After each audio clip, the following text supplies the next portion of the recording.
Você já sentiu que seus próprios pensamentos se tornaram seu pior inimigo? Como se uma tempestade silenciosa se desencadeasse dentro de você, enchendo sua mente de vozes que te acusam, te comparam, te condenam e te afastam da paz.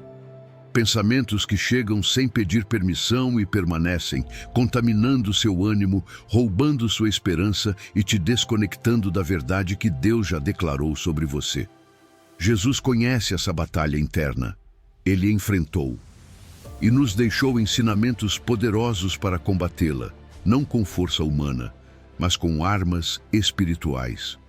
Porque não se trata apenas de pensar positivo. Trata-se de renovar sua mente com a verdade que liberta, purifica e transforma. Hoje, mais do que nunca, estamos sendo atacados por um fluxo constante de estresse, pressão social, comparação, medo e autocondenação. Mas a boa notícia é esta: você não está sozinho nessa luta. A Bíblia tem as chaves para eliminar pensamentos negativos, limpar sua mente e recuperar sua identidade em Cristo. Te convido a ficar até o fim e a escrever nos comentários esta declaração de fé. Senhor, toma minha mente, desintoxica-a com a tua verdade e faz dela um reflexo da tua paz.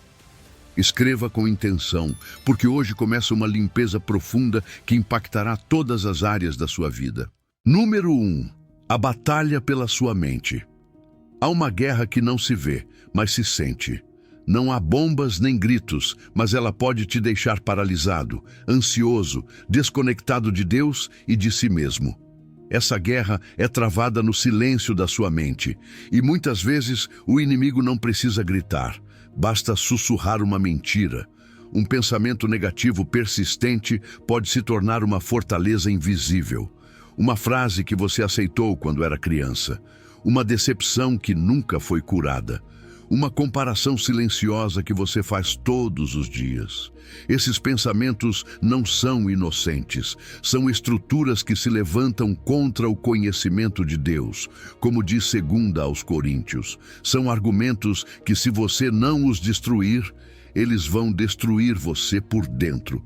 Cada vez que você aceita, sem filtrar, a voz que diz: você não vale nada, você não vai conseguir, Deus não te ouve, está permitindo que uma mentira se sente no trono que pertence à verdade. Mas você não está sem armas. A palavra te dá autoridade, não para dialogar com o inimigo, mas para levar cativo todo o pensamento. Não diz alguns, nem os mais fáceis, mas todo o pensamento. Isso é guerra espiritual. Isso é ser soldado da luz. Porque a verdadeira obediência a Cristo começa no lugar mais íntimo, a mente. Imagine por um momento que seus pensamentos são viajantes querendo entrar na sua casa. Você deixaria qualquer um entrar? Claro que não. Então, por que permitimos, sem filtro, que ideias tóxicas entrem? Precisamos estabelecer postos de controle mentais. Aqueles momentos sagrados ao acordar, antes de dormir, ou quando estamos no meio de uma tempestade emocional. É ali que se decide se abrimos a porta para o medo ou para a fé. É nesse lugar que você escolhe se deixa entrar a culpa ou a graça. Porque todo pensamento que você permite viver na sua mente se transforma em um inquilino que vai decorar seu coração. E aqui está uma verdade-chave: nem todo pensamento que você tem é seu. Existem pensamentos plantados por experiências dolorosas. Existem ideias que você herdou, padrões mentais geracionais que nunca foram questionados.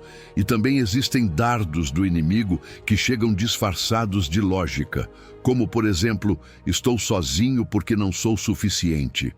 Isso pode até soar coerente com a sua ferida, mas não vem de Deus. Vem do inferno, e o propósito é secar sua fé. Por isso, a vigilância mental não é paranoia, é um ato de amor. É dizer ao inimigo: minha mente não é um depósito de lixo, é um altar. Mas, para fazer isso, você precisa de treinamento. Não se trata de fazer uma oração isolada e esperar que tudo mude. Trata-se de um processo constante, como um soldado que afina o ouvido para detectar qualquer movimento do inimigo. Examinar cada pensamento é como verificar cada caixa antes de colocá-la dentro de casa. Isso edifica? Isso glorifica a Deus? Isso me aproxima ou me afasta da minha identidade em Cristo? Se não passar nesse filtro, fora. Porque você não pode ter uma mente limpa com pensamentos sujos. E você não pode ter uma vida em paz se não decidir quais pensamentos merecem sua atenção. Agora, a autoridade que você tem sobre seus pensamentos não é automática.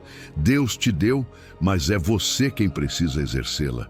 É como uma espada na bainha. Se você não atirar, ela não luta por você. E essa espada se ativa quando você declara a palavra, quando você fala em voz alta o que Deus diz sobre você. Quando em vez de repetir "não consigo", você diz "tudo posso naquele que me fortalece". Quando em vez de dizer "sempre fracasso", você declara "ainda que eu caia, o Senhor me sustém". É aí que você começa a desintoxicar sua mente. Não ignorando o que sente, mas substituindo o que acreditou pelo que é verdadeiro. E isso não se faz uma vez, se faz todos os dias. Porque a mente se suja todos os dias, mas também pode ser renovada todos os dias. É como o maná, o de ontem não serve para hoje. Cada dia traz novos pensamentos que você precisa filtrar. E a cada dia, você pode escolher ser livre. Talvez ninguém veja isso por fora no começo, mas Deus vê. Ele vê quando você decide mudar essa narrativa interna. Ele vê quando você escolhe a fé em vez do medo. Ele vê quando você leva cativo aquele pensamento sombrio e o obriga a se ajoelhar diante de Cristo. E cada vez que você faz isso, o céu celebra, porque você está vencendo no lugar mais difícil de conquistar, sua mente. Então, hoje, decida o seguinte: você não vai mais tolerar fortalezas mentais que te afastam da verdade. Você não vai negociar com a mentira. Vai transformar sua mente em uma terra conquistada pela luz. E vai fazer isso pensamento por pensamento, até que sua mente reflita o que Deus sempre quis para você: liberdade, clareza e uma paz que excede todo entendimento. Porque a batalha é real, mas a vitória também é. Número 2. O poder da renovação diária. Há algo em nós que precisa ser renovado todos os dias, como o ar que respiramos, como o pão que nos alimenta. A mente não foi criada para ficar estagnada. Ela está sendo moldada constantemente, minuto a minuto, por aquilo que ouvimos, vemos e permitimos entrar. E aqui vem o alerta claro de Romanos 12:2. Não vos conformeis com este mundo. Não se adapte aos moldes dele, porque o mundo sempre quer te moldar.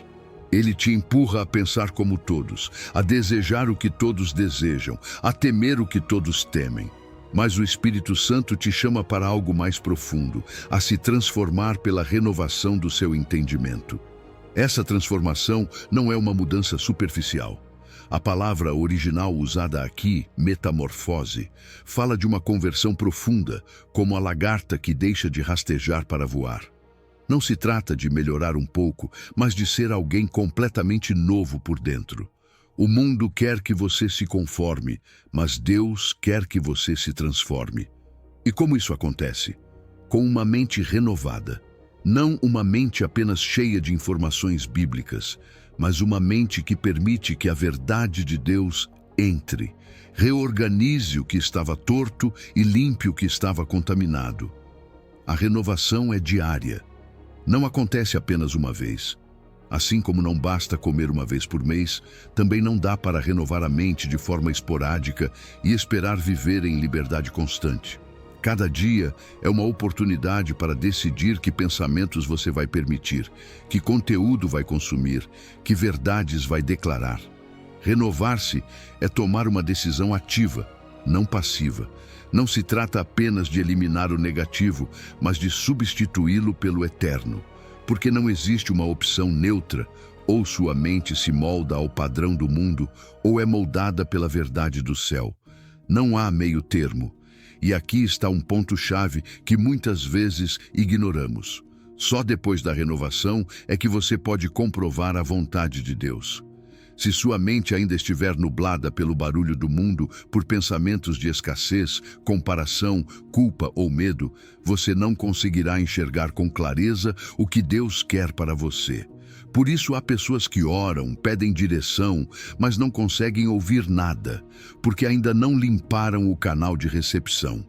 Quando você renova seu entendimento, começa a enxergar o caminho. A vontade de Deus, que antes parecia confusa ou distante, começa a se revelar como algo bom, agradável e perfeito. Mas renovar a mente também exige identificar com honestidade quais moldes do mundo estão te influenciando sem que você perceba. Talvez a comparação nas redes sociais esteja roubando sua gratidão. Talvez o medo da rejeição esteja fazendo você esconder o que Deus te deu. Talvez o materialismo esteja ditando o seu valor. Todos nós temos moldes, e eles não são quebrados com culpa, e sim com consciência e decisão.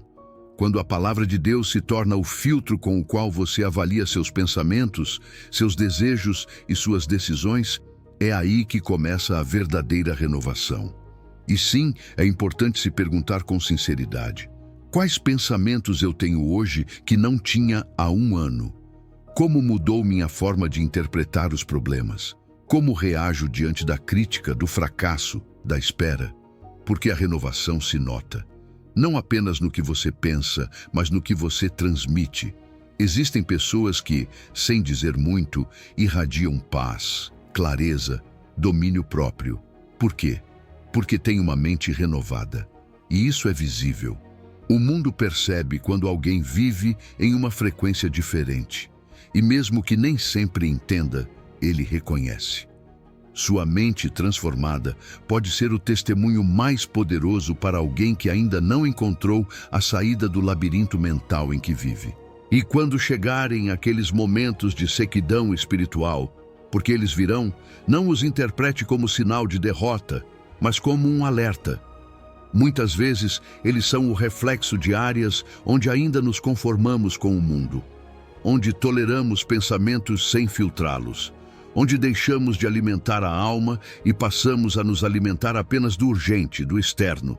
Mas a boa notícia é, você sempre pode renovar, sempre pode voltar à fonte, porque enquanto você estiver respirando, Deus continua te convidando a se transformar.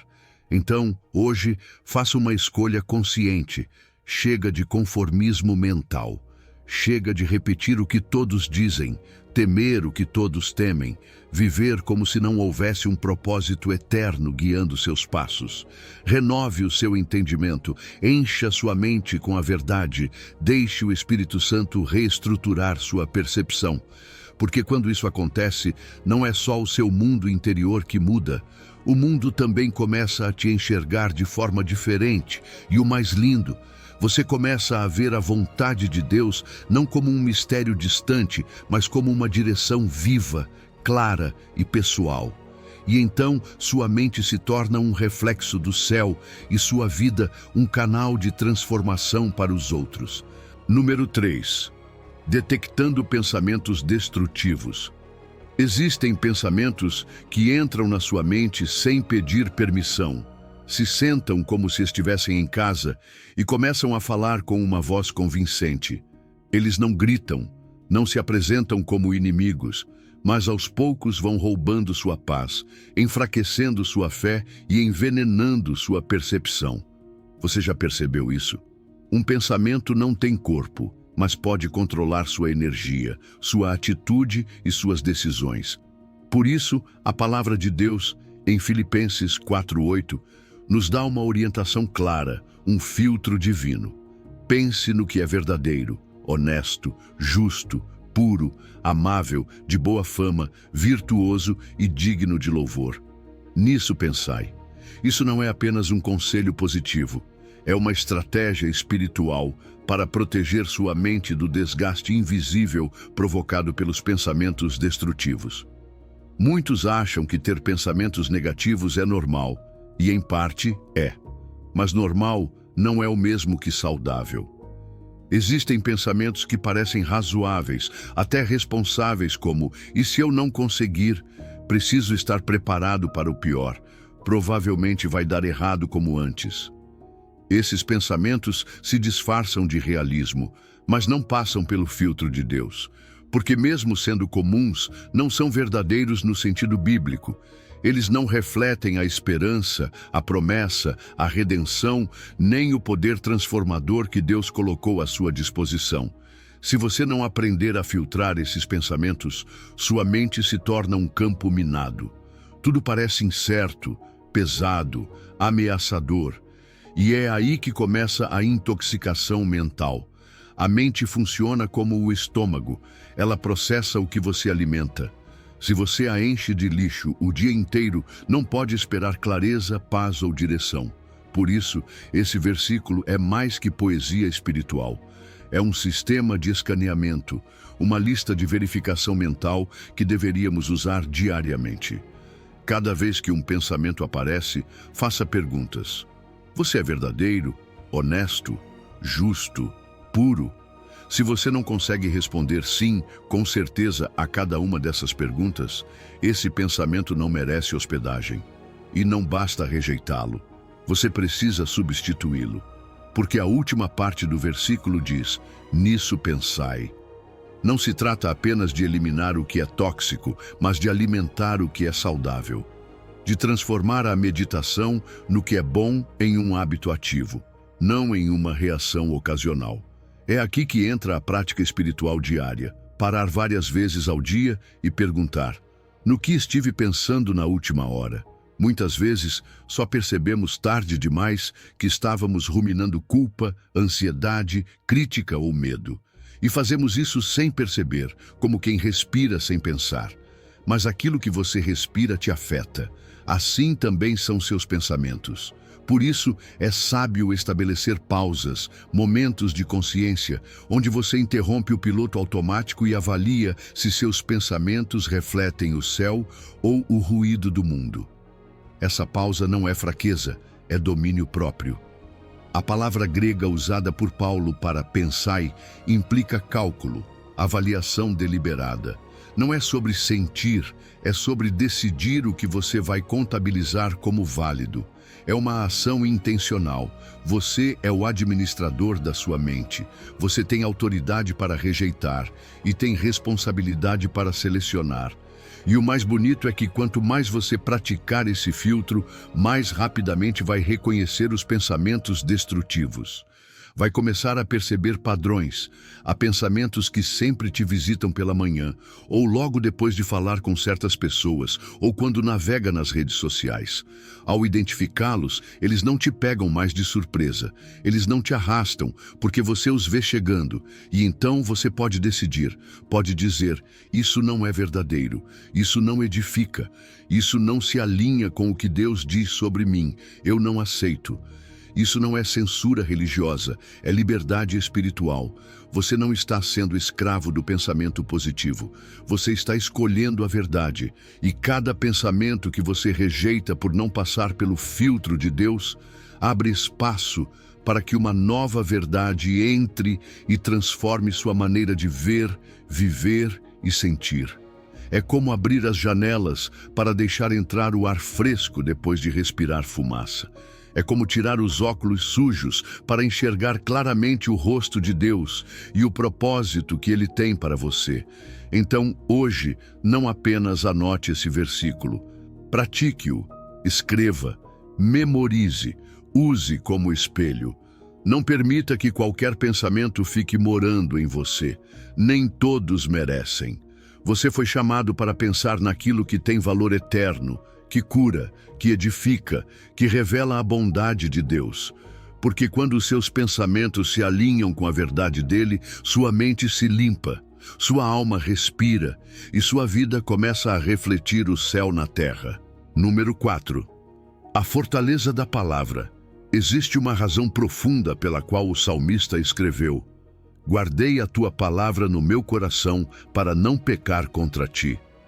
Isso não foi um ato ritual. Foi uma estratégia espiritual, porque o coração, na mentalidade hebraica, não é apenas o centro das emoções. É o núcleo de todo o seu ser, sua mente, sua vontade, sua alma inteira. Guardar a palavra ali, nesse centro, é mais do que decorar versículos. É semeá-los como sementes vivas, que quando o momento chegar, brotam como resposta automática diante da dúvida, da ansiedade ou da tentação. É ativar um sistema de defesa espiritual desde dentro, como um escudo que não se fabrica no campo de batalha, mas bem antes, na intimidade. Quando falamos de guardar nesse contexto, não se trata de uma ação passiva.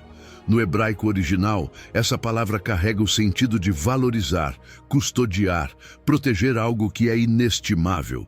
Você não guarda o que não valoriza, você guarda o que tem medo de perder. E é justamente esse valor que determina a força com que a palavra se ativa dentro de você. Se a palavra de Deus não for um tesouro, será facilmente substituída por qualquer pensamento superficial que entrar. Mas se ela se tornar sua riqueza interior, será sua primeira resposta quando as sombras mentais tentarem invadir sua mente. A memorização de versículos não é uma prática religiosa ultrapassada.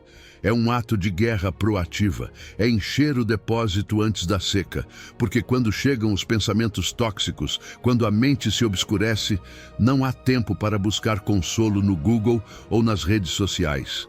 É nesse instante que aquilo que foi semeado na paz floresce na crise. É quando o que você guardou no coração fala mais alto do que o inimigo grita do lado de fora. E isso só é possível com preparo intencional. Identifique seus pontos fracos. Talvez você lute com ansiedade constante, então memorize promessas de paz. Talvez carregue rejeição ou culpa, então grave na sua alma versículos que afirmem sua identidade como filho amado. Não é aleatório, é estratégico, é seletivo, é pessoal. E hoje, mais do que nunca, temos ferramentas que nos permitem viver essa prática com sabedoria. Use a tecnologia a seu favor. Coloque lembretes com versículos-chave no seu celular, nos momentos em que você sabe que sua mente está mais vulnerável. Ao acordar, antes de dormir, naqueles minutos de solidão ou de espera. Faça com que a palavra apareça antes que a dúvida se instale. Que ela te interrompa quando o pensamento sombrio tentar se fixar. A palavra não precisa ser longa para ser poderosa. Às vezes, uma frase como "O Senhor é o meu pastor, nada me faltará", pode desmontar todo um ataque mental de escassez, ansiedade ou medo. E para que essa palavra não passe apenas pela sua cabeça, mas se fixe no seu sistema interior, torne-a multissensorial.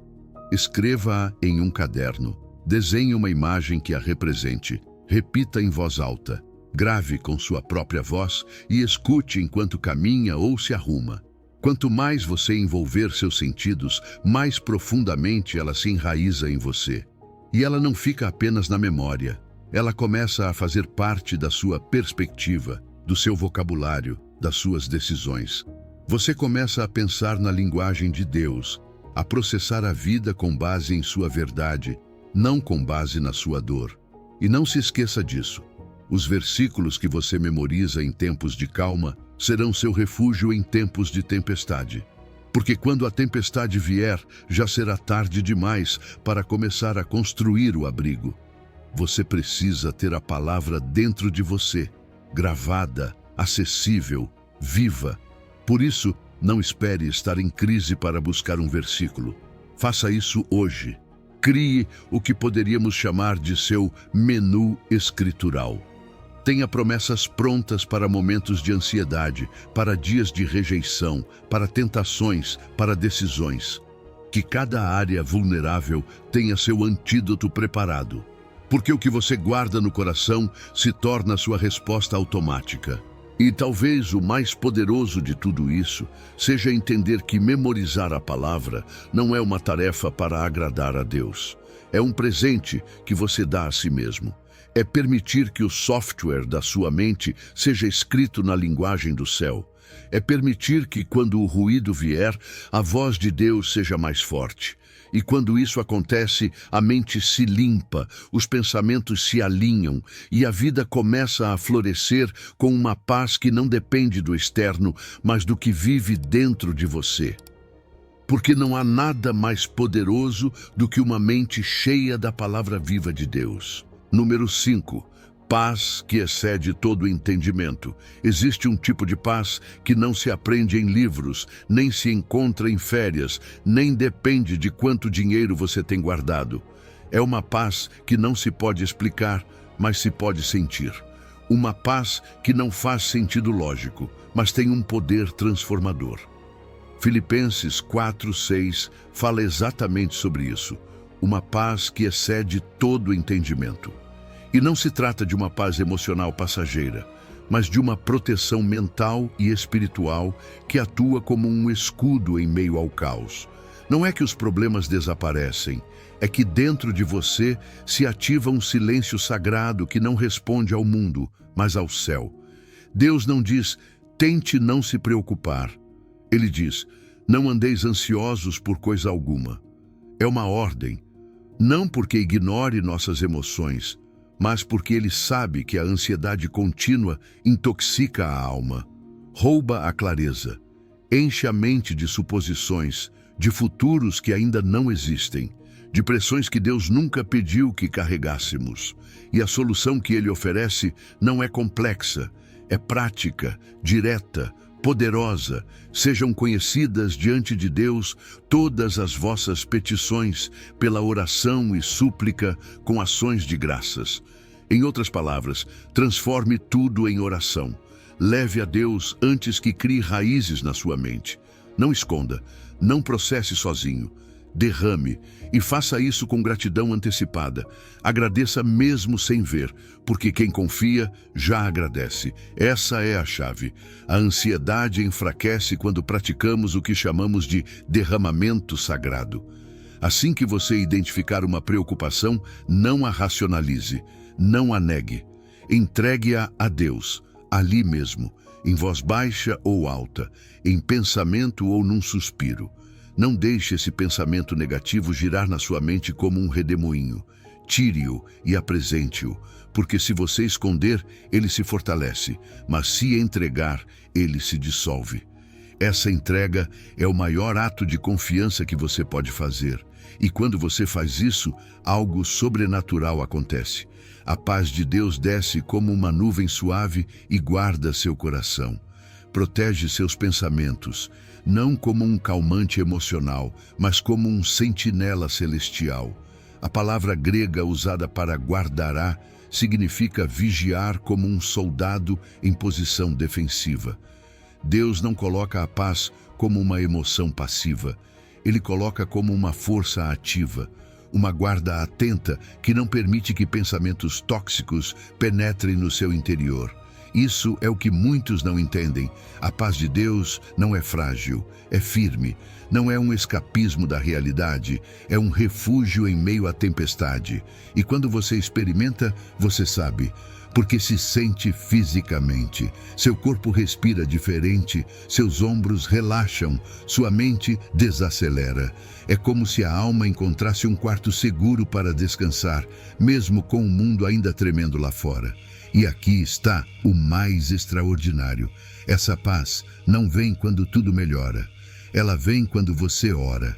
Ela vem quando você agradece. Ela vem quando você decide confiar em meio à incerteza. Porque não se trata de os problemas se resolverem. Se trata de que seu coração e seus pensamentos não estão mais expostos ao medo, mas cobertos por Cristo.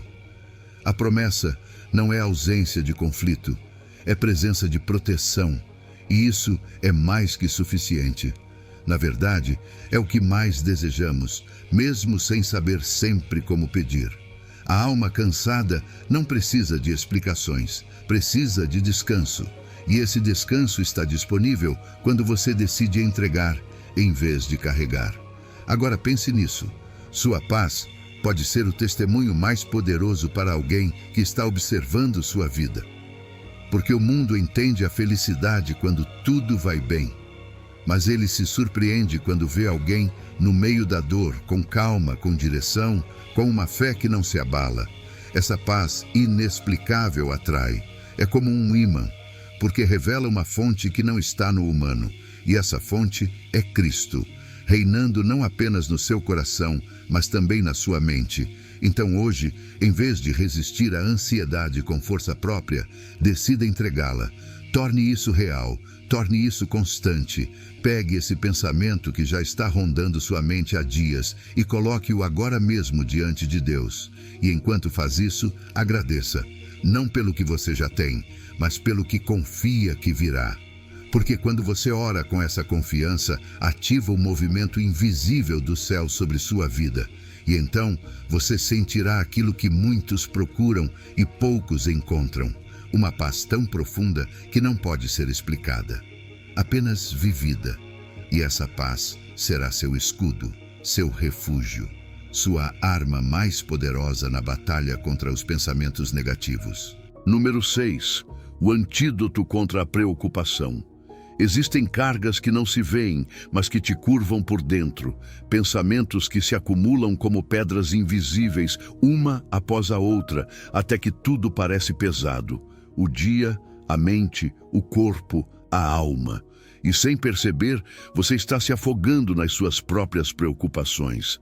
Mas a Bíblia não ignora essa batalha interna. Na verdade, ela nos dá uma ordem clara, direta e profundamente libertadora. Lançando sobre ele toda a vossa ansiedade, porque ele tem cuidado de vós. Isso não é uma frase bonita, é uma estratégia de desintoxicação mental. É o antídoto divino contra a corrosão silenciosa da alma. A palavra lançando, no original grego, implica uma ação violenta, decidida, como quem joga fora um peso que já não pode e não deve continuar carregando. Não é um gesto tímido, é um ato intencional. Literalmente, é arremessar, como se você estivesse jogando um fardo para fora da sua vida. E isso não é algo que se faz uma vez só. É algo que se repete todos os dias, às vezes a cada hora. Porque a ansiedade tem o hábito de voltar, de se disfarçar, de se infiltrar por pequenas brechas. Mas você tem o poder de lançá-la. Não porque é forte, mas porque tem a quem entregá-la. E aqui está um detalhe poderoso. Não diz algumas ansiedades. Diz toda. As grandes, as pequenas, as espirituais e as práticas. Aquela conversa pendente, aquela conta a pagar, aquele diagnóstico, aquela insegurança que não te deixa dormir, aquele pensamento que rouba tua paz. Tudo. Você não precisa filtrar o que entrega. Deus não se sobrecarrega. Ele não diz, isso é simples demais, ou isso você já devia saber resolver. Ele diz, me dá. Porque não é só com sua ansiedade que ele se importa com você. Cada detalhe, cada suspiro, cada preocupação escondida atrás do seu sorriso público. E isso muda tudo. Porque muitas vezes retemos a ansiedade achando que, se pararmos de nos preocupar, tudo vai desmoronar. Como se sua angústia fosse a corda que mantém tudo no lugar. Mas a verdade é esta. O que você solta nas mãos de Deus está em mãos muito melhores do que as suas. Essa resistência em soltar revela uma mentira interior. Se eu não controlar, ninguém vai controlar. Mas a palavra responde com amor firme. Ele tem cuidado de você. Não de forma genérica, não em massa, pessoalmente, com atenção meticulosa, com compaixão ativa, como um pai que não descansa enquanto seu filho sofre. E sim, isso se treina. Você pode criar o que chamamos de rituais de transferência, ações físicas que simbolizam o espiritual. Escreva o que te preocupa em uma folha e depois queime como símbolo de entrega. Ou feche os olhos e visualize uma mochila sobre seus ombros e veja-se deixando-a aos pés de Cristo. Fale em voz alta, isso já não me pertence, eu entrego. A alma precisa de gestos que a lembrem de verdades. E quando você faz isso, algo muda por dentro. Nem sempre o externo melhora na hora, mas você já não é escravo do peso, porque você lançou fora. E isso não se faz uma só vez. Vira um estilo de vida, como respirar, como piscar, uma reação espiritual automática diante de cada pensamento preocupante. O que eu faço com essa nova ansiedade? Eu lanço. O que eu faço com esse medo repentino? Eu lanço. O que eu faço com essa dúvida persistente? Eu lanço, porque o que eu não lanço me paralisa. E o que eu entrego, Deus transforma. É um ciclo diário de recuperação mental. Identificar, nomear, entregar, substituir. Assim se desintoxica a mente, assim se limpa a alma. E se ainda te custa soltar, se sente que precisa manter o controle, lembre-se desta verdade final. Deus cuida melhor do que você solta, do que daquilo que você tenta controlar. Quando você finalmente entende isso, a alma respira, o corpo descansa, o pensamento clareia. Porque agora você sabe que não está sozinho, você está sustentado. E isso não apenas elimina pensamentos negativos, te liberta para viver com uma mente leve, com um coração confiante e com uma fé que não se quebra, porque já não carrega o que nunca deveria ter carregado. Então hoje, faça isso.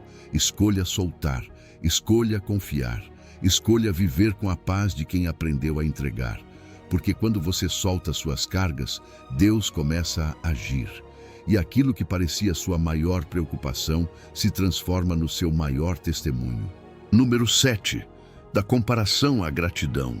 Existe um veneno silencioso que se infiltra na mente sem fazer barulho, mas com um efeito devastador. A comparação. Ela rouba sua alegria, distorce sua visão e sabota sua identidade. E o mais perigoso é que ela parece inofensiva, até normal. Vivemos rodeados de imagens, métricas, conquistas alheias e filtros que nos fazem acreditar que o sucesso, a beleza ou a bênção têm um molde padrão. Mas a palavra de Deus, em 2 Coríntios 10:12, nos dá um alerta claro. Comparar-se não é sábio, não é maduro, não é justo, porque você está usando a régua errada para medir uma obra única. Está olhando para o lado quando Deus te chamou para correr a sua própria corrida. A comparação, quando se instala, não vem sozinha. Ela traz consigo ansiedade, baixa autoestima, insatisfação crônica. Por quê? Porque é um julgamento parcial. Comparamos nosso processo com erros, lutas e sombras à melhor versão pública de outra pessoa. E isso nunca é uma comparação justa. O mais triste é que começamos a acreditar que Deus foi mais generoso com os outros, e aí nasce o descontentamento. Sem perceber, estamos questionando sua sabedoria, seu amor e seu plano para a nossa vida. Nos tempos em que as redes sociais se tornaram vitrines de perfeição cuidadosamente editadas, essa armadilha se multiplica. Cada vez que você abre um aplicativo, tem acesso a milhares de motivos para se sentir inferior. Mas o problema não é o aplicativo, é o coração sem filtro. Por isso, precisamos estabelecer limites digitais concretos. Que tal definir horários específicos para o uso das redes? Que tal fazer pausas toda vez que sentir a comparação sussurrar, você não é suficiente? Não se trata de se desconectar do mundo, mas de proteger seu mundo interior. E aqui vem o antídoto mais eficaz contra a comparação: a gratidão. Não como clichê, mas como prática espiritual deliberada. Comece cada manhã caçando bênçãos. Identifique 3 coisas pelas quais pode agradecer. Elas não precisam ser grandes. Que você respirou, que você tem propósito, que Deus continua com você. Faça disso um hábito. Porque quanto mais você agradece, menos espaço sobra para a inveja, para o lamento, para o vazio de tentar ser o que você nunca foi chamado a ser. A gratidão não apenas elimina pensamentos negativos, ela reconfigura sua mente para enxergar a partir da abundância e não da escassez. Além disso, a gratidão te treina para outro ato poderoso: celebrar os outros sem se sentir ameaçado. Isso se chama celebração genuína. E sim, isso pode ser treinado. Toda vez que você vir alguém prosperar, em vez de pensar, porque ele sim e eu não, repita internamente: obrigado, Deus, porque isso me lembra que o Senhor continua abençoando. E se fez com ele, pode fazer comigo também. Alegrar-se pelos outros não tira nada de você. Pelo contrário, libera espaço no seu coração para receber o que é seu, o que carrega o seu nome o que foi preparado especificamente para você. Também é vital identificar seus gatilhos de comparação. Talvez seja uma pessoa que você segue, uma conversa específica ou um ambiente que constantemente te faz sentir menor. Não os evite com culpa, reconheça com sabedoria, porque toda vez que você detecta a origem da comparação, pode enfrentá-la com verdade. E a verdade é esta: você foi criado intencionalmente por Deus com um design único, com talentos, tempos e caminhos que não precisam da aprovação de ninguém para serem validados. Toda vez que você escolhe parar de se comparar, está honrando a criatividade de Deus. Está dizendo: Senhor, eu confio no que o Senhor fez em mim. Porque admirar sem invejar também é uma forma de adoração. É dizer ao Criador: as tuas obras são muitas, e cada uma é bela do seu jeito, inclusive eu. Então hoje, decida desintoxicar sua mente da comparação. Não porque não existam coisas belas nos outros, mas porque existem coisas igualmente belas em você. E você não vai conseguir vê-las se estiver olhando para outro campo. Volte a olhar para o seu jardim, regue suas sementes. Agradeça pelo seu processo, porque a comparação é ruído, mas a gratidão é música. E quando você escolhe viver a partir da gratidão, não apenas cura seus pensamentos, você alinha sua mente com a verdade de Deus. E é aí que começa a verdadeira liberdade. Número 8. Rompendo ciclos de autocondenação. Existe uma voz que não vem de fora, mas que pode ser a mais cruel de todas.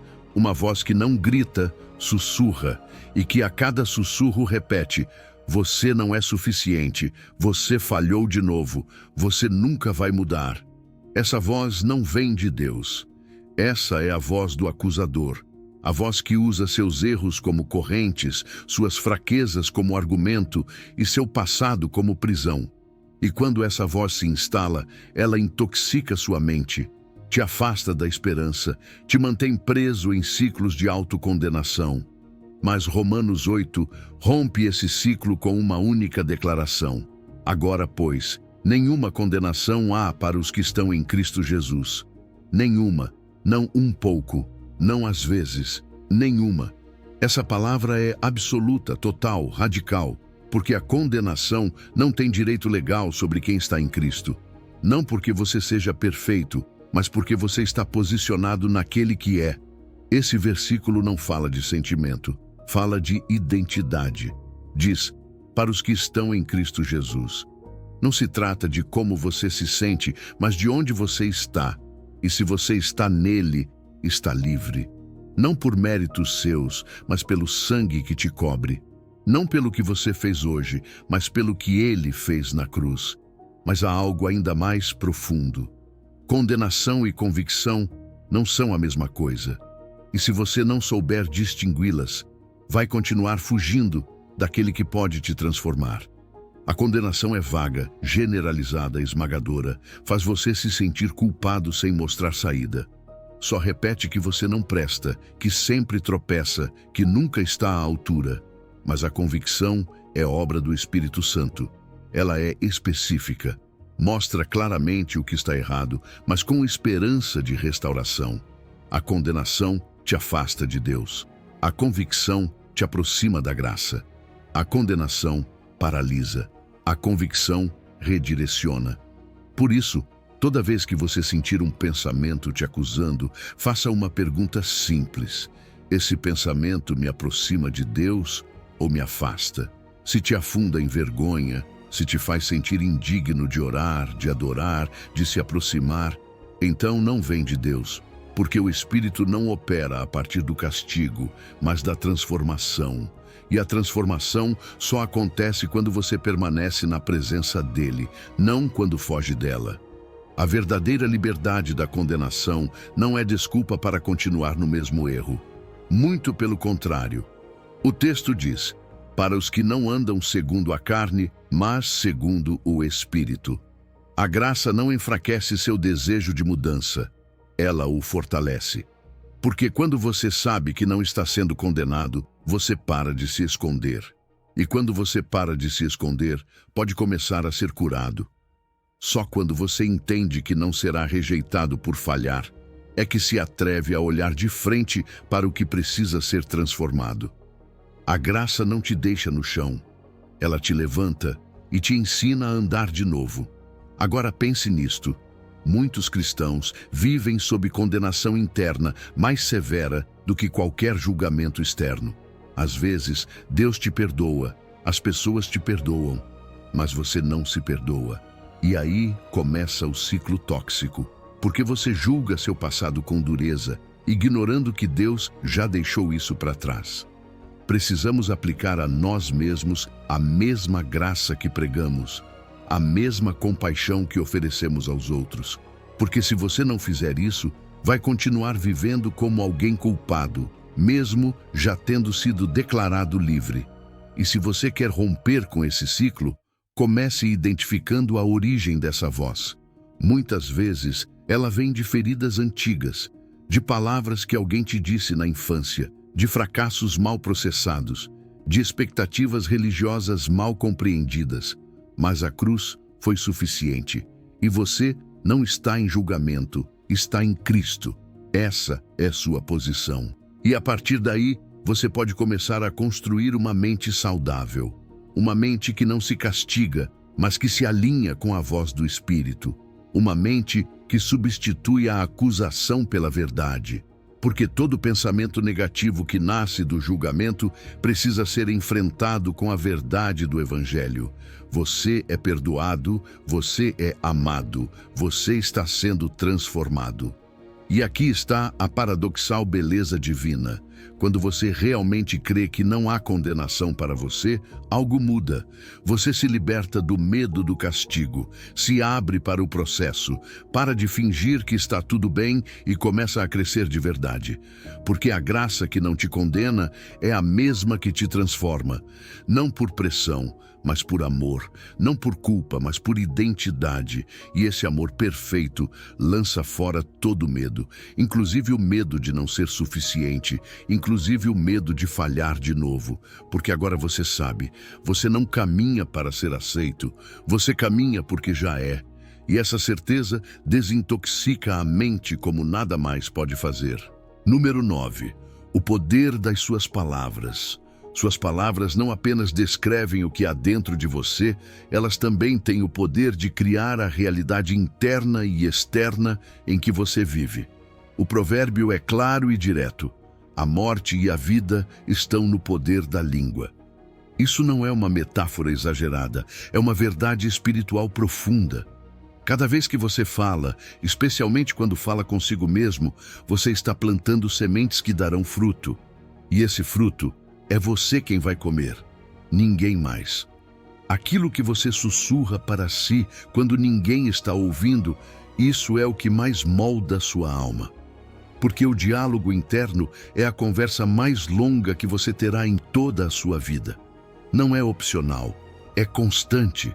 E se não for disciplinado, se transforma facilmente no canal onde pensamentos negativos se reproduzem sem controle. Quando você diz, não consigo, eu sempre erro, isso é típico de mim, está decretando limites que o seu cérebro vai interpretar como ordens.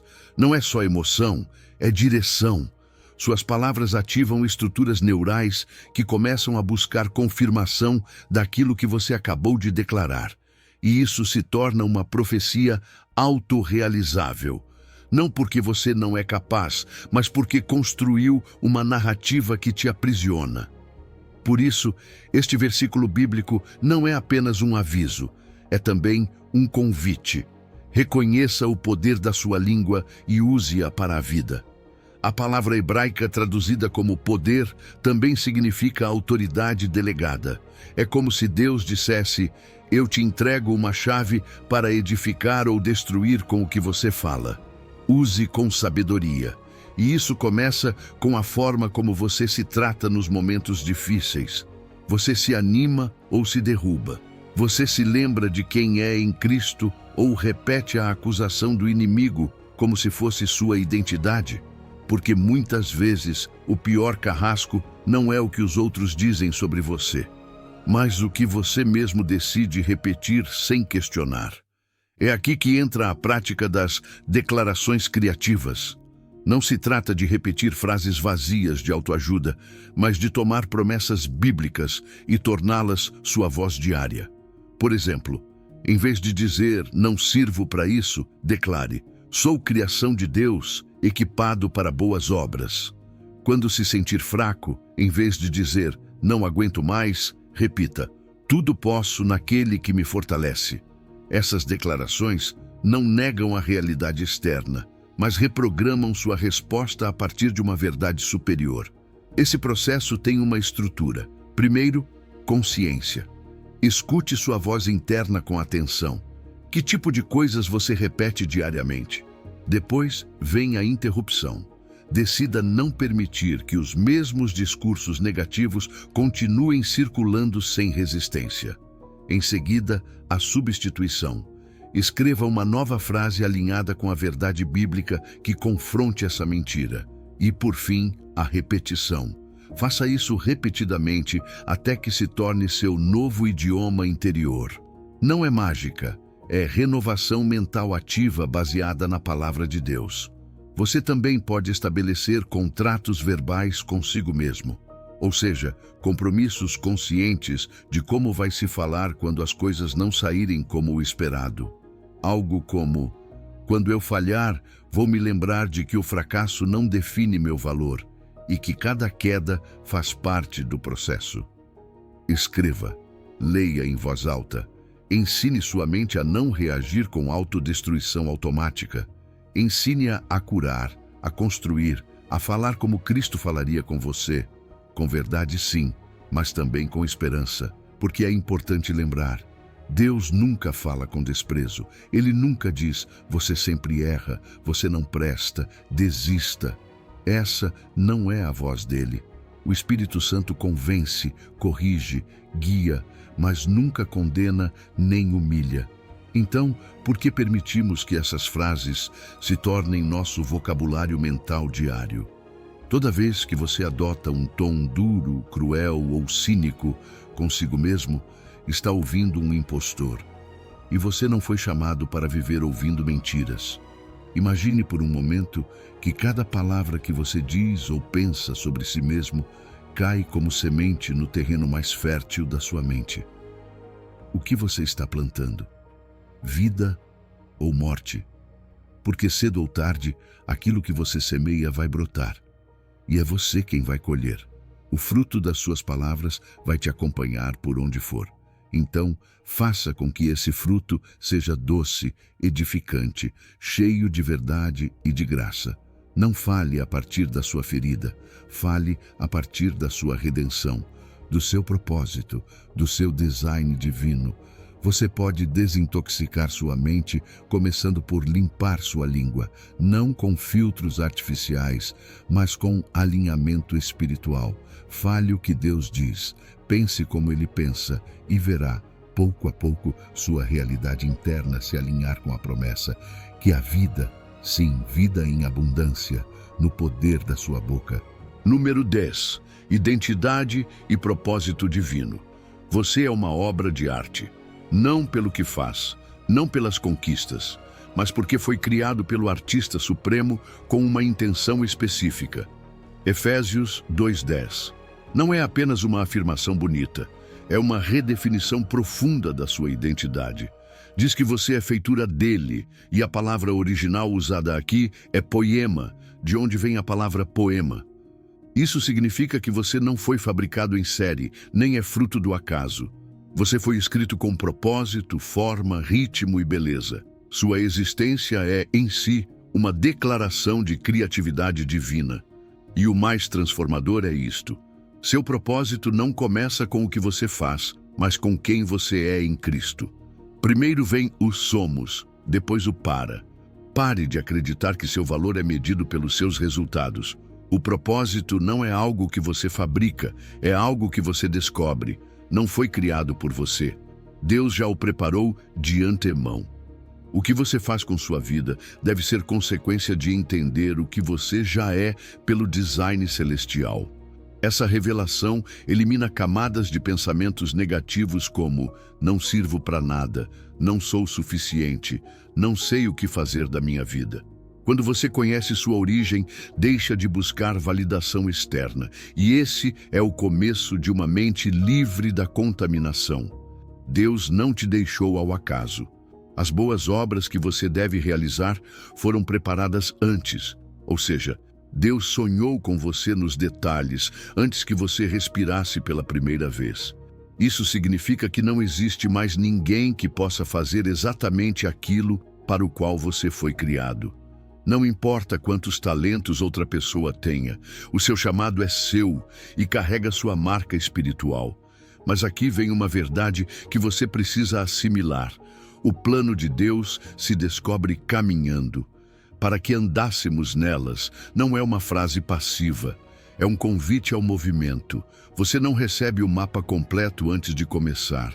Você vai descobrindo enquanto avança em fé. Por isso, é tão vital desenvolver o que poderíamos chamar de mapeamento de dons. Isso é mais do que um exercício motivacional, é uma ferramenta espiritual. Faça o esforço de identificar suas forças naturais, as habilidades que desenvolveu com o tempo, as experiências dolorosas que te transformaram e aquilo que você ama fazer e que acende sua alma. Depois, preste atenção ao que os outros reconhecem em você. Deus muitas vezes confirma o propósito através do testemunho de quem está ao nosso redor. E não se esqueça de observar onde há fruto, onde há impacto real. Provavelmente a propósito. Agora, um dos maiores obstáculos para viver seu design divino é uma identidade distorcida. Aqueles pensamentos que dizem, não sou especial, não tenho nada de único, se eu sumisse, ninguém notaria. Todos esses são vírus mentais que você precisa eliminar, porque sua mente vai filtrar cada experiência com base na identidade que você acredita ter. Se você se vê como um erro, vai interpretar cada fracasso como confirmação. Mas se você se vê como escolhido por Deus, vai interpretar os desafios como treinamento. Tudo muda quando você entende de verdade quem você é.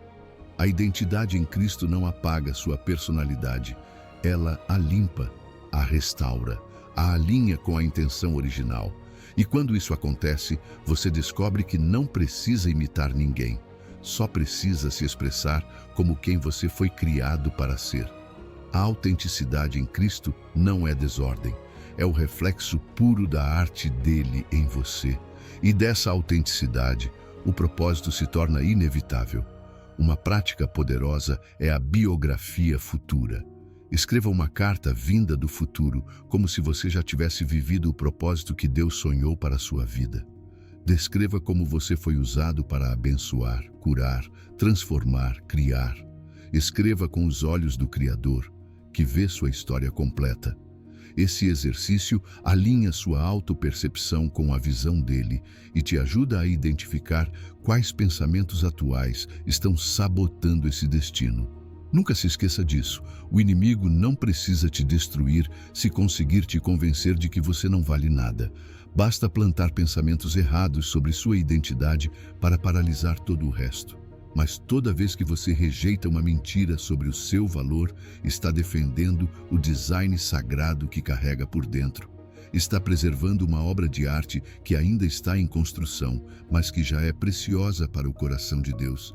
E essa é sua tarefa diária. Lembrar que sua vida não é um acidente, é um poema.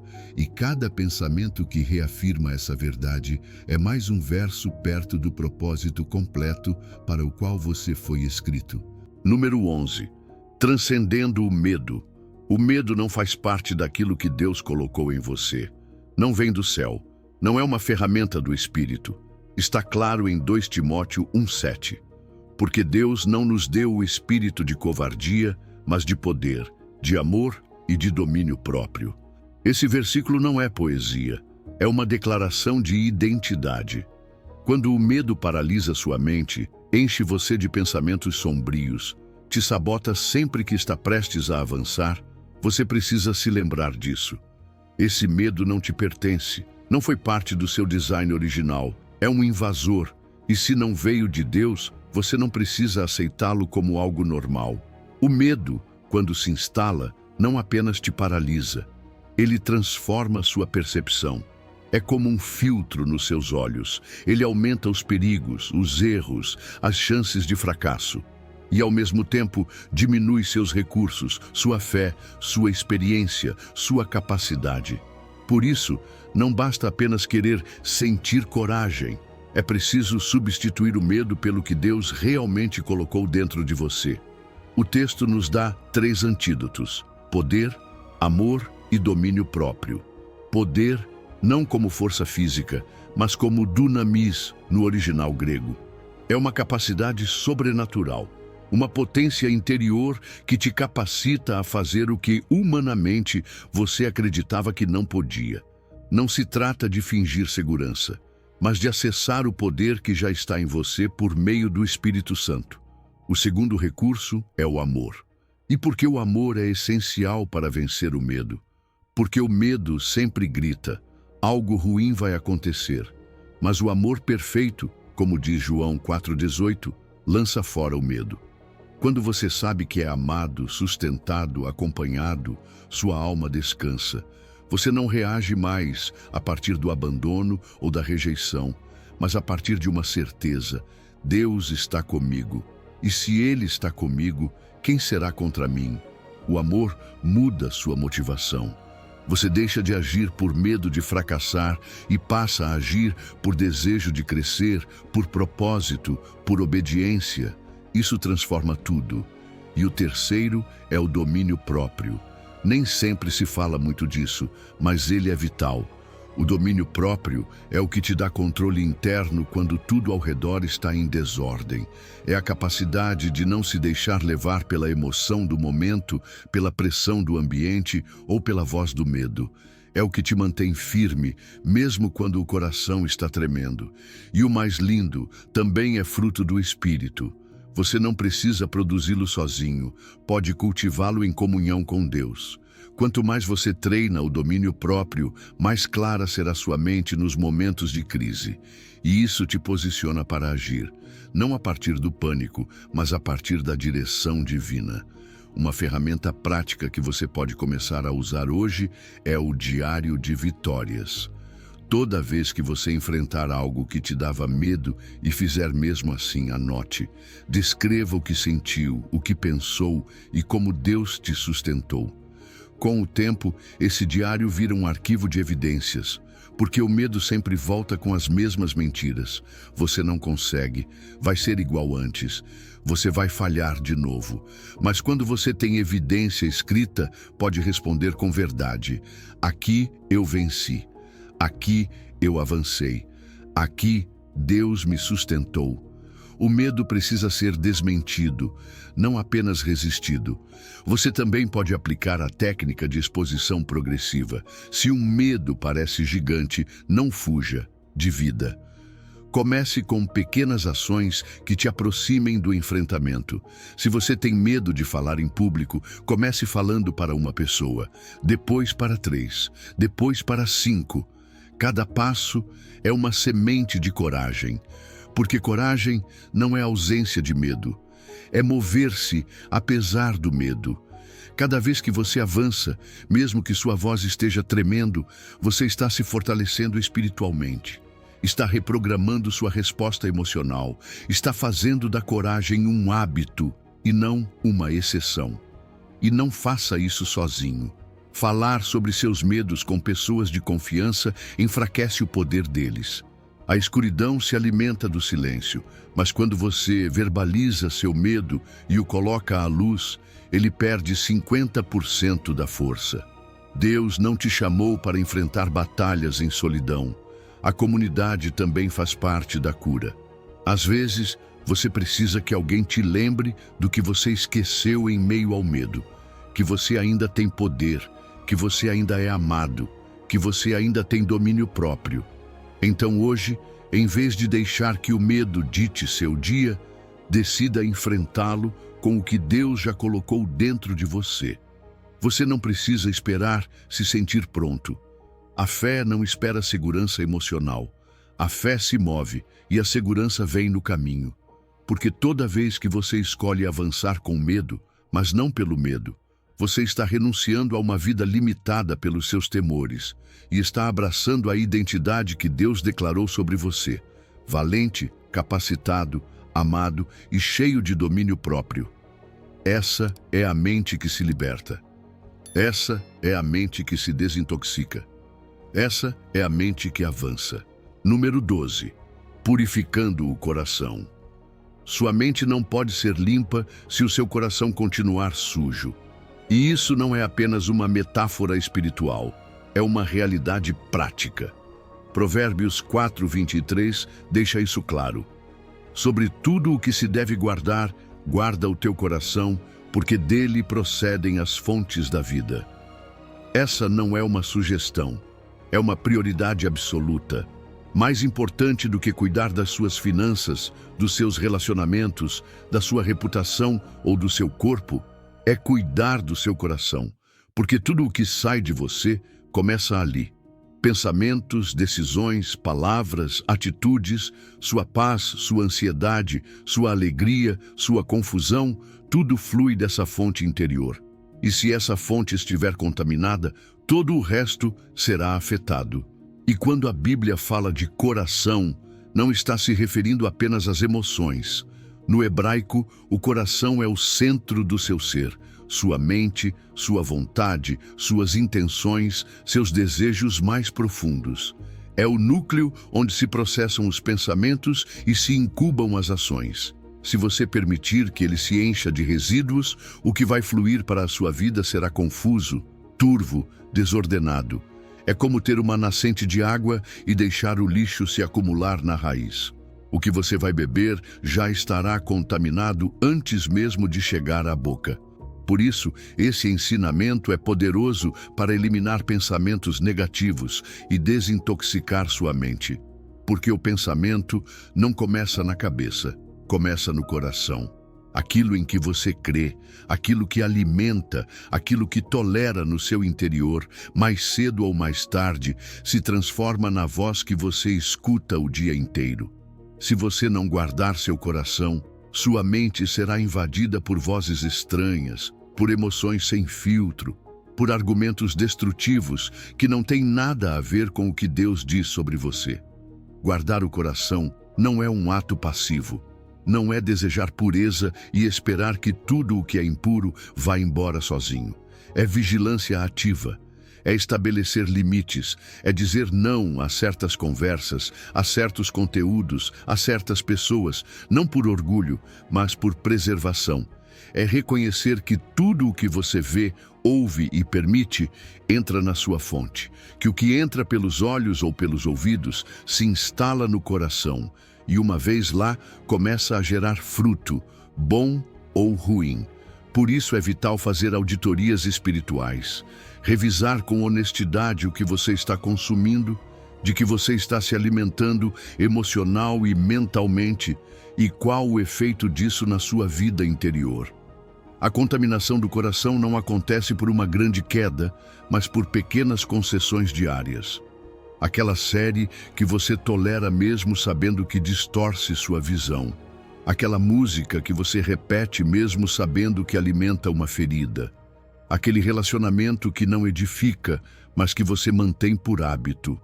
Cada pequena concessão solta partículas que se acumulam até que a água já não é mais pura. E o pior é que, por ser gradual, você não percebe na hora.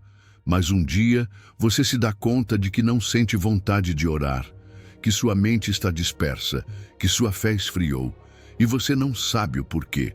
A razão está naquilo que você deixou entrar. Por isso, é necessário desenvolver rituais de purificação, momentos intencionais para desconectar do ruído, limpar a alma e reenfocar o coração. Jejum de redes sociais, tempo de silêncio com Deus, retiro espiritual, momentos de adoração sem interrupções. Ler a palavra não por rotina, mas como quem bebe água depois de atravessar o deserto. Isso não é legalismo, É estratégia de sobrevivência. Seu coração precisa se desintoxicar para voltar a ser uma fonte de vida pura. E lembre-se, o que é guardado em segredo se manifesta em público. Se você não cuida do que pensa quando ninguém te vê, vai acabar agindo de maneiras que nem entende quando todos estiverem vendo. Porque os pensamentos cultivados no privado se transformam em hábitos visíveis. Quem guarda o coração, guarda a paz, guarda o foco, guarda o relacionamento com Deus, guarda o propósito, porque você não pode viver uma vida plena com um coração contaminado. Não pode avançar com uma mente limpa se a raiz ainda está exposta ao veneno. Hoje você pode começar com algo simples, mas poderoso. Pergunte-se com sinceridade: o que estou deixando entrar no meu coração? E se você não gosta da resposta, mude a entrada. Porque toda vez que você escolhe cuidar da sua fonte, está escolhendo viver a partir da saúde, da clareza, do design de Deus. Você não está restringindo sua liberdade, está preservando sua capacidade de viver plenamente. Porque sua vida jamais superará a qualidade dos pensamentos que mais frequentemente habitam o seu interior. Guarde o seu coração, porque dele procedem todas as coisas. Número 13. Do temporal ao eterno. O que mais afeta sua paz mental não é o que acontece com você, mas para onde você direciona seu olhar interior. 2 Coríntios 4,18 diz: não atentando nós nas coisas que se veem, mas nas que se não veem, porque as que se veem são temporais, e as que se não veem são eternas. Esse versículo não é apenas uma frase bonita. É uma instrução direta de como proteger sua mente da contaminação emocional causada pelas circunstâncias passageiras. Porque aquilo que você escolhe olhar constantemente molda sua forma de pensar, de sentir e de viver. Se você só olha para o visível, para o urgente, para aquilo que dói, sua mente se enche de ansiedade.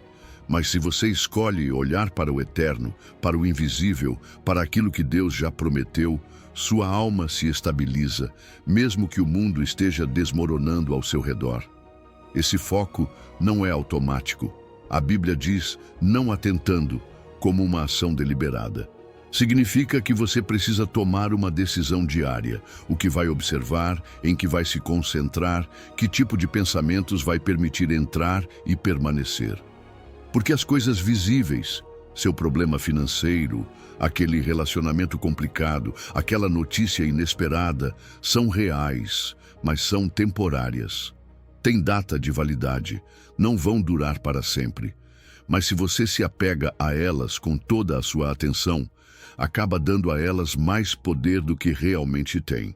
E é aí que a mente começa a se contaminar, quando o que é passageiro ocupa o lugar do que é eterno. Os pensamentos negativos têm algo em comum. Todos nascem do que é visível. Eu não vou conseguir. Isso nunca muda. Isso é demais para mim. Mas e se, em vez de olhar só para isso, você aprendesse a olhar para o que não se vê? As promessas de Deus, sua fidelidade passada, o propósito que Ele está operando por trás do processo. É aí que começa a desintoxicação mental, quando você dá mais espaço na sua mente para o eterno do que para o urgente. Por isso, precisamos praticar o que poderíamos chamar de o enquadramento eterno. Diante de cada situação difícil, pergunte-se: isso tem valor na eternidade? Como isso vai importar daqui a 10.000 anos? Qual o peso desse momento comparado ao caráter que está sendo formado em mim? Quando você faz esse exercício, o que é visível entra em perspectiva. Você já não vê mais como uma ameaça esmagadora, mas como uma oportunidade de treinamento. Porque tudo o que você vive agora, se for enquadrado pelo eterno, se torna semente de glória futura. Mas se for vivido a partir da ansiedade do presente, se transforma em um ciclo que contamina sua mente todos os dias. Essa é a diferença entre uma mente renovada e uma mente desgastada. Ambas enfrentam os mesmos fatos, mas os interpretam com lentes diferentes. A palavra atentar, que aparece no versículo, tem um sentido profundo. No grego original, implica em contemplar com intenção. Não é um olhar superficial, é um olhar sustentado. É fixar os olhos espirituais naquilo que não pode ser tocado, mas que tem mais peso do que tudo o que pode ser visto. É treinar sua visão interior para detectar Deus no meio do caos, seu propósito no meio da dor, sua presença no meio do silêncio. Essa prática transforma sua mente, porque muda seu foco. E aquilo em que você foca cresce dentro de você. Você também pode desenvolver um vocabulário conectado com a eternidade. Comece a falar de propósito, de legado, de valores que não se corrompem. Fale sobre o que permanece além do sucesso momentâneo.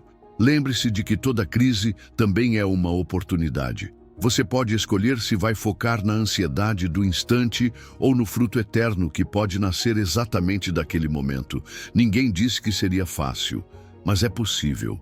E cada vez que você escolhe esse foco, fortalece um músculo espiritual que te permite viver aqui sem pertencer completamente ao que aqui se vê. Porque no fim, aquilo que ocupa sua mente define sua experiência de vida. E se você escolher olhar para o eterno, ainda que seus pés estejam na terra, sua alma permanecerá no céu. Esse foco não apenas desintoxica sua mente, ele a preenche de clareza, descanso e direção. E isso sim permanece. Número 14. Comunidade versus isolamento mental. Pensamentos negativos encontram o ambiente perfeito na solidão. Como mofo que cresce na umidade e na escuridão, padrões mentais tóxicos se fortalecem quando você se isola. Por isso, Hebreus 10:25 não é apenas um convite para ir a uma reunião cristã, é um alerta espiritual. Consideremo-nos também uns aos outros, para nos estimularmos ao amor e às boas obras, não deixando de congregar-nos como é costume de alguns, mas admoestando-nos uns aos outros, e tanto mais quanto vedes que se vai aproximando aquele dia. O isolamento não apenas te separa dos outros, te separa da sua própria clareza. E a comunidade não te dá apenas companhia, ela te dá perspectiva. O verbo consideremo-nos, no grego, é katanoeu, que significa observar com atenção profunda, prestar atenção com intenção. É olhar além da superfície e dizer: eu te vejo, eu te escuto, você importa. Quando alguém te considera dessa forma, algo se quebra dentro do ciclo mental fechado em que você está preso. Você para de girar dentro da sua própria mente e começa a receber verdades externas que trazem à luz aquilo que você já não conseguia identificar sozinho. Porque quando você passa muito tempo apenas com seus pensamentos, deixa de distinguir o que é real do que é só reflexo das suas feridas. E é aí que a comunidade entra, como luz que expõe, cura e transforma. O versículo também diz que devemos nos estimular ao amor e às boas obras. No grego, paroxismos. Sim, a mesma raiz da palavra paroxismo, um impulso intenso. Não se trata de uma simples motivação momentânea. Trata-se de uma provocação santa, uma confrontação com graça que te sacode do torpor mental. Porque uma comunidade saudável não é aquela que só te abraça quando você chora, mas também aquela que te empurra a se levantar quando você já está prestes a desistir. Aquela que te lembra do teu valor, do que Deus disse, do que você já venceu. E às vezes, o que você mais precisa não é de mais introspecção, é de mais conexão. Não deixando de congregar-nos, é mais do que um chamado para uma rotina religiosa. É uma descrição do ritmo vital da alma. Assim como você precisa respirar constantemente para se manter vivo, precisa de conexão constante para manter sua mente saudável. Reuniões comunitárias, conversas verdadeiras, presença mútua, são como oxigênio para um cérebro intoxicado por pensamentos que nunca foram confrontados com realidade. E não estamos falando apenas de estar fisicamente em um lugar. Estamos falando de estar emocional e espiritualmente presente com pessoas que te conhecem o suficiente para não deixarem você ser enganado pelos seus próprios filtros quebrados. Mas você não precisa se abrir com todo mundo. A chave é a vulnerabilidade seletiva. Identifique 2 ou 3 pessoas espiritualmente maduras, emocionalmente seguras e relacionalmente confiáveis. Com elas, você pode dizer: estou pensando nisso. Isso está me afetando.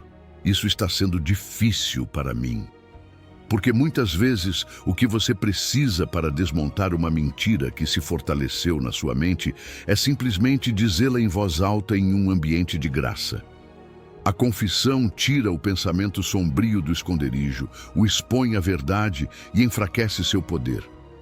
O inimigo quer que você acredite que está sozinho, que se falar será rejeitado. Mas o que Deus planejou é o oposto, que ao falar você será restaurado. Vivemos num mundo hiperconectado digitalmente, mas profundamente desconectado emocionalmente. E isso é um problema, porque a mente não se cura com likes ou mensagens rápidas, mas com presença, com conversa, com oração compartilhada, com abraços reais. Você precisa de uma comunidade que seja uma comunidade de verdade. Não aquela que só te diz o que você quer ouvir, mas a que te ama tanto que não permite que você permaneça preso em pensamentos que te destroem.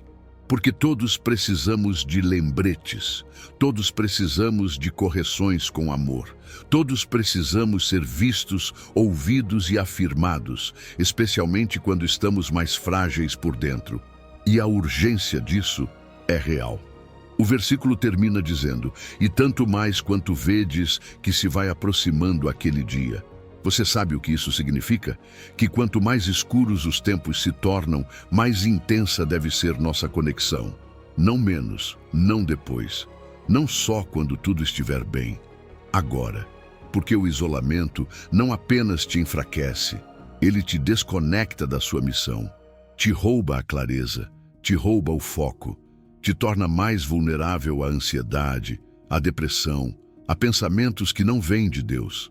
Por isso, se você sente que está caindo em pensamentos negativos, em ciclos mentais que te prendem, faça isso. Busque comunidade, fale, exponha-se com sabedoria, cerque-se de verdade, porque há territórios da sua mente que só podem ser conquistados em companhia. E cada passo em direção à conexão não é só social, é espiritual. É um ato de guerra contra o inimigo da alma, que quer te ver sozinho, confuso e derrotado. Mas você não foi criado para viver assim. Você foi criado para caminhar acompanhado na luz, na verdade e na liberdade. Número 15. A prática do contentamento. Paulo não disse: eu nasci contente. Ele disse: aprendi a viver contente em toda e qualquer situação. Isso muda tudo, porque significa que o contentamento não é uma emoção espontânea, nem um traço de personalidade. É uma habilidade que se desenvolve. É uma mentalidade que se treina no campo real da vida. Na escassez, na fartura, na fome, na saciedade, em dias bons, em dias que parecem não ter fim. Paulo resume com força: em tudo e por tudo fui instruído. Ele não apenas sobreviveu a cada estação, foi moldado por cada uma delas e aprendeu o segredo. Não se trata do que você tem, mas daquilo que escolhe enxergar. Esse é um ensinamento poderoso para eliminar pensamentos negativos, porque muitos deles nascem da comparação, do desejo por aquilo que ainda não temos, do quando eu tiver isso, estarei bem. Mas o contentamento não começa quando a situação externa muda, e sim quando uma nova visão interna se ativa. Por isso, a prática diária do inventário de suficiência pode ser transformadora. Reserve 3 minutos a cada manhã para dizer em voz alta 3 coisas que já são suficientes na sua vida. Não precisam ser coisas perfeitas, nem grandiosas, apenas reais. Tenho o que comer hoje. Tenho alguém que me ama. Tenho um propósito. Porque quando você treina sua mente para ver o que já é suficiente, está reescrevendo a inclinação automática para o vazio. Paulo fala sobre saber viver humildemente e em abundância, não como dois polos opostos, mas como duas estações onde se pode manter a mesma raiz emocional. Sabe por que isso é revolucionário? Porque a maioria de nós só sabe ficar contente quando tudo está bem. Mas Paulo afirma que o verdadeiro segredo é manter a mesma paz quando se tem muito e quando se tem pouco. Porque o contentamento não é regulação de circunstâncias, é regulação do interior. É um termostato espiritual. Não importa se lá fora é inverno ou verão, sua paz está calibrada por dentro, não por fora. E o mais importante desse trecho é como ele termina. Paulo não se atribui o mérito. Ele diz, tudo posso naquele que me fortalece. Essa é a base. Não é força de vontade, não é simples resignação. Não é estoicismo moderno disfarçado de Bíblia. É poder sobrenatural. É Cristo dentro de você, te dando capacidade de olhar para a escassez sem medo e para a abundância sem idolatria. É Cristo que te fortalece para não depender do saldo bancário, do seu corpo físico ou da sua agenda futura para estar em paz. Porque quando Ele é sua fonte, você não precisa mais correr atrás de tudo o que brilha. Sua alma descansa, não porque tudo está bem, mas porque você sabe que Ele está com você. E como se pratica isso na vida diária? Com rituais de suficiência. O que isso significa? Jejuns voluntários de conforto. Desligar o celular por uma tarde e simplesmente estar presente. Celebrar um dia sem comprar nada e perceber que ainda assim dá para sorrir. Fazer uma refeição simples e agradecer como se fosse um banquete. Limitação intencional de opções. Porque vivemos em uma cultura obcecada com o mais. Mas abundância sem contentamento só gera ansiedade. Em contrapartida, uma pessoa que sabe dizer isso basta. Essa pessoa é livre. A palavra que Paulo usa em grego para fui instruído é mieu, que implica iniciação em um mistério profundo. É como se ele dissesse, eu não sabia isso, mas agora descobri. E sabe de uma coisa? Quando você também descobre, algo se desbloqueia dentro de você. Porque o contentamento genuíno é contracultural. É rebelião santa contra um sistema que quer você eternamente insatisfeito. É uma forma de adoração. Quando você diz, Deus, tu és suficiente, está dizendo ao mundo que seu valor não é medido pelas conquistas, mas pela sua identidade em Cristo. Num mundo que vive te dizendo que você não é suficiente até ter mais, o contentamento é uma revolução. É declarar com convicção, hoje é suficiente. Cristo é suficiente. Eu não preciso esperar tudo estar perfeito para ter paz. Porque quando sua estabilidade não depende de altos e baixos, e seu gozo não está amarrado a uma meta futura, então sua mente se desintoxica, se liberta, e começa a viver a partir de um lugar de descanso interior que nada nem ninguém pode tirar. E esse lugar é o melhor ponto de partida para pensar com clareza, amar sem medo e caminhar com propósito. Porque o contentamento não é o destino final. É a postura com que você caminha todos os dias, com gratidão, sem se prender ao que falta e celebrando o que já é. Essa é a mente livre que Cristo quer formar em você. E essa é uma verdadeira fortaleza contra toda negatividade.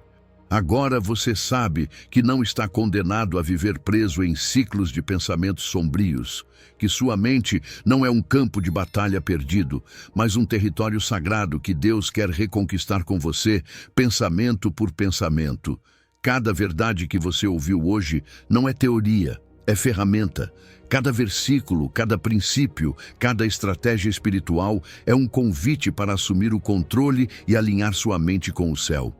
Porque quando você limpa sua mente das mentiras, sua alma começa a respirar. Quando substitui a comparação por gratidão, a condenação por identidade, a ansiedade por oração, começa a enxergar o que antes não via. A vontade de Deus se revelando com clareza, paz e propósito. Não se esqueça disso. Renovar sua mente não é um evento, é uma disciplina diária. Mas cada dia em que você escolhe filtrar seus pensamentos, cada vez que declara a verdade em voz alta, cada oração feita no meio do caos, você está treinando sua mente para refletir o que o céu já diz sobre você. Você está reconquistando aquilo que o inimigo tentou te roubar em silêncio, sua clareza, seu foco, sua liberdade interior. E antes de você sair, quero que faça algo que cele este momento espiritual. Escreva nos comentários esta declaração com fé. Hoje, renuncio às mentiras que me prendiam e declaro que minha mente pertence a Deus. Pensarei com verdade, falarei com vida e caminharei com propósito. Porque isso não é apenas uma frase, é o começo de uma nova história dentro de você. E o céu já está celebrando com você.